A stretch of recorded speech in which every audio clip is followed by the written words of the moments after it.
এই মুহূর্তে আমি আছি চকবিহারি গ্রামের যে মাঠ, দেয়ারের মাঠ বলে, সেই মাঠে গতকাল এবং তার আগের একদিন আগে যে কালবৈশাখী ঝড় হয়েছে, সেই ঝড়ে চকবিহারি গ্রামের এক চাষির কলার যে বাগান, তো সেই বাগানটা দেখো কি অবস্থা।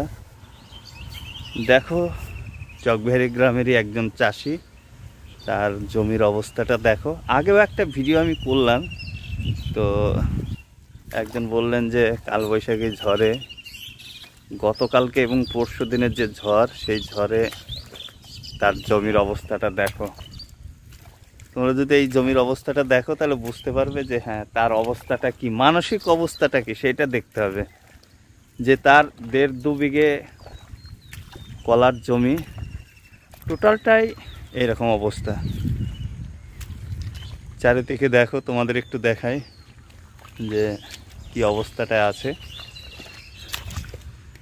তো এইরকম জমি যদি কোনো চাষি এসে তার জমিটা দেখে যে ঝড়ে এই অবস্থা হয়েছে, তার মন কতটা ভালো থাকবে নিশ্চয়ই বুঝতে পারছো।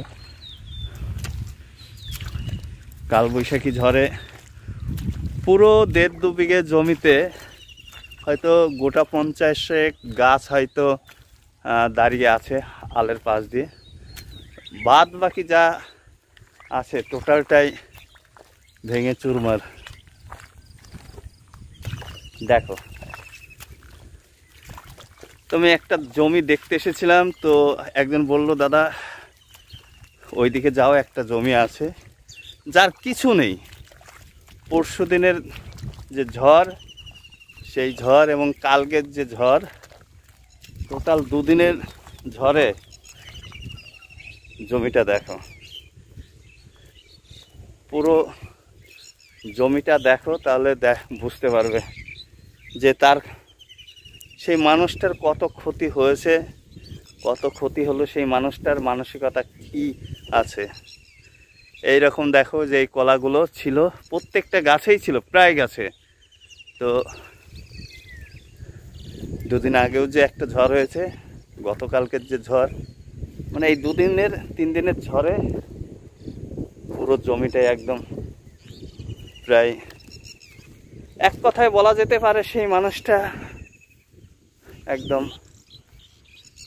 মানে শেষ যাকে বলা হয়, তার বলার ভাষা নেই যে কি করে সেই মানুষটা সোজা হয়ে দাঁড়াবেন। তো এইরকম যদি কোনো চাষের জমি হয়, কলা গাছের জমি হয়, তাহলে সেই মানুষ কি ভালো থাকতে পারে?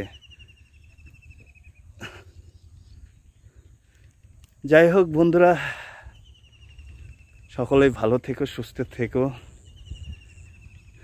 আর কালবৈশাখীর যে তাণ্ডব দেখো, যে চাষির এত বড় ক্ষতি হলো, তার মনের অবস্থাটা কি।